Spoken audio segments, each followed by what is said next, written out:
On the Third Army front in Germany, American soldiers have fought in snow, in ice, in fog, and now along flooded roads, flooded marshes, flooded streams.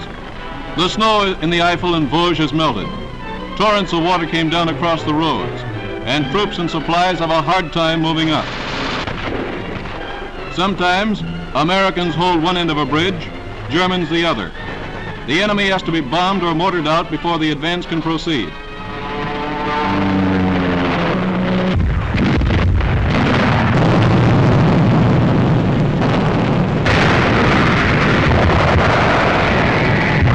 Then a footbridge is built, and the men go over, often under heavy fire from farther up the opposite bank. Over and over, the bridges are hit and smashed. So a smoke screen is laid down to cover the operation, and damp, rainy weather keeps the oil fog close to the ground.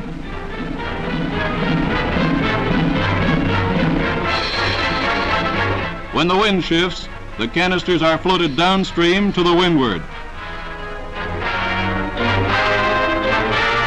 Ammunition, food stores, and medical supplies are carried across.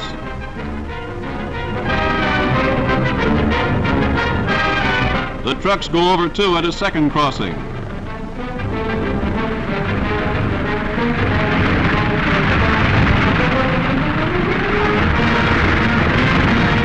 The troops advance, with the river and smoke screen behind them.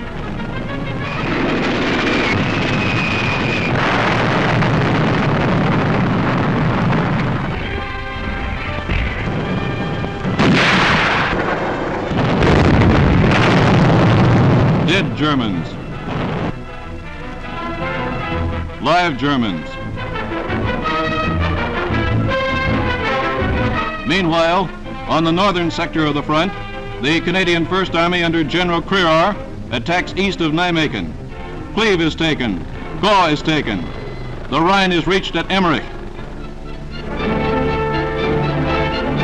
Field Marshal Montgomery, caught in a traffic jam, decides the tanks have priority and stops for a bite to eat. And the tanks go forward. Here begins the new Allied offensive.